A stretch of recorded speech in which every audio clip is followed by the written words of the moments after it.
Hi மக்களே, welcome back to YouTube channel. Yes, சிறகடி காசு ஒரு பயங்கர ட்விஸ்ட்டாக தான் போயிட்டு இருக்கு. இது எங்கே போய் முடிய போகுது அப்படிங்கிறத எனக்குமே தெரியல. யார் இதுக்கு ஃப்ரெண்ட் இருக்காங்க அப்படிங்கிறதுமே எனக்கு சரியாக கணிக்க முடியல அப்படிங்கிறது தான். எஸ், இன்றைக்கி வந்துட்டு மனோஜுக்கு வந்து ஒரு லெட்டர் வந்துருந்துச்சு இல்லையா? ஸோ இன்றைக்குமே ஒரு பர்சன் வந்துட்டு லெட்டரை கொடுத்துட்டு ஓடி போயிட்டார். ஸோ அந்த லெட்டரில் என்ன எழுதிருக்கு, லாஸ்ட் டைமை விட இந்த டைம் பயங்கரமாக பூகங்கமாக எழுதியிருந்தாங்க. ஒன்று வந்துட்டு விஜயம்மாவுக்கு வந்துட்டு நெஞ்சு வலி வரப்போகுது அப்படின்னு சொல்லிட்டு, ரெண்டாவதாக உன்னோட தம்பி கொலகாரன் ஆக போகிறான். தம்பினா யார், முத்துவா இல்லை ரவியை சொல்கிறாங்களா அப்படிங்கிறது தெரியல.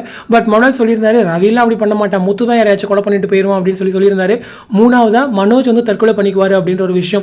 ஸோ இதெல்லாம் அப்கமிங்கில் ட்ராக்குக்கு ஒரு நோட்ஸாக எடுத்துக்கலாமான்னு கேட்டிங்கன்னா லைட்டாக எடுத்துக்கலான்ற மாதிரி தோணுது. ஏன்னா இந்த விஷயத்தில் ஏதாவது ஒன்று நடக்குது. அதாவது இப்போ விஜயம்மாவுக்கு வந்து நெஞ்சு வலி வர மாதிரி இருக்குது அப்படின்னு சொன்னாலே ஐயோ அப்போ மித்த ரெண்டு உண்மையாயிருமோ அப்படின்ற ஒரு பயம் வந்து மனோஜ்க்கு வந்துடும். ஸோ அந்த மாதிரி ஏதாச்சும் ட்ராக் வந்து கொண்டு வருவாங்க. ஸோ அதே போலவே பட் இதுக்கு பின்னாடி யார் இருக்கா, இதை யார் எழுதி கொடுக்குறா அப்படிங்கிறதான் தெரில. பட் இன்றைக்கி வந்துட்டு போனவங்க வந்துட்டு ஒரு மாதிரி ரவுடியாக, அது இல்லாமல் இது திருடுறவன் அப்படின்ற மாதிரிலாம் கூட அங்கே சொல்லியிருந்தாங்க. ஸோ அப்படின்ற பட்சத்தில் அது ஏதோ ஒரு ரவுடி தான் எழுதி கொடுக்குறாரு அப்படிங்கிறது மட்டும் கிளியராக புரியுது.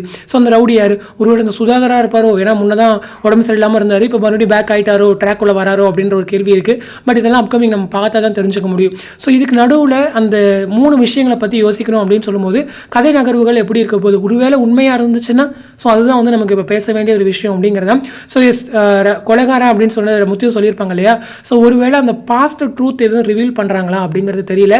ஏன்னா இதுக்கப்புறம் அப்கமிங்கில் கொலை பண்ண போகிறது கிடையாது. ஸோ இதுக்கு முன்னாடி பண்ண ட்ரூத் ரிவீல் எதுவும் கொண்டு வராங்களா, இந்த கொலை ரிலேட்டடாக வரும்போது அந்த பாசிட்டிவ்மே கொண்டு வந்தாங்கன்னா நல்லாயிருக்கும். ஸோ அந்த மாதிரி ஏதாச்சும் முயற்சி பண்ணுறாங்களாங்கிறது தெரியல. பட் நமக்கு ஒரு கெஸ்ஸிங்கில் தான் நானுமே வந்து சொல்லிட்டு இருக்கேன். பட் கண்டிப்பாக விஜயம்மாக்கு நெஞ்சுவலி அப்படின்ற ஒரு விஷயம் எனக்கு தெரிஞ்ச அப்கமிங் ட்ராக்ல வரும்னு நினைக்கிறேன். ஏன்னா அது வந்தால் அடுத்த ரெண்டுக்கும் இவர் பயப்படுவார் அப்படின்ற மாதிரி. ஸோ யார் இருக்க போகிறா, மனோஜ் எப்படி ஹேண்டில் பண்ண போகிறாங்க அப்படிங்கிறதெல்லாம் தெரில. ஸோ வெயிட் பண்ணி பார்ப்போம். என்னுடைய கணிப்பு படி ஏதோ ஒரு வில்லன், அதாவது ஒரு ரவுடி மாதிரியான ஒரு ஆள் யாரோ இருக்காங்க. ஸோ அதுதான் நம்மளோட ஒரு வேலை செட்டியாக இருக்கலாம், இல்லையா வந்து சுதாகராக கூட இருக்கலாம். இன்னொரு பக்கம் வந்துட்டு இவங்க ஏதாச்சும் நம்மளுடைய ஸ்ருதியோட அப்பா அம்மா எதுவும் முயற்சி பண்ணுறாங்களான்னு தெரியல. பட் அவங்க இருக்கிறதுக்கு வாய்ப்பே கிடையாது. இந்த பிஜு கேரக்டருமே ஒரு நெகட்டிவ் கேரக்டர். ஸோ அவருமே இருக்காரு. ஸோ அந்த மாதிரி இருக்காங்க, யார் இருக்க போகிறாங்கிறத வெயிட் பண்ணி பார்க்கலாம். ஸோ உங்களுக்கு என்ன தோணுது அப்படிங்கிறத நீங்கள் மறக்காம கமெண்ட் செக்ஷன் சொல்லுங்கள். அதே போல் எபிசோட்ஸுமே வந்து ஓரளவுக்கு நார்மலாக போயிட்டுருக்கு. அப்கமிங் பற்றி நான் பேச சொல்லி நிறைய பேர் கேட்டிருந்தீங்க. ஸோ அதுக்கான ஒரு ஸ்பெஷல் வீடியோ இப்போ ரெடி பண்ணி வச்சிருக்கேன். நான் ஈவினிங் வந்து போஸ்ட் பண்ணுறேன், ஓகேங்களா? ஸோ ஒரு ட்ராக் இருக்குது. ஸோ சர்ப்ரைஸ் என்ன அப்படிங்கிறத நீங்களுமே பார்த்து தெரிஞ்சுக்கோங்க. ஸோ இந்த அப்டேட் பற்றின உங்களோட கமெண்ட் செக்ஷன் சொல்லுங்கள். அடுத்த ஒரு இன்ட்ரெஸ்ட் நெக்ஸ்ட் மீட் பண்ணுறேன். தேங்க்ஸ் ஃபார் வாட்சிங் அண்ட் பை.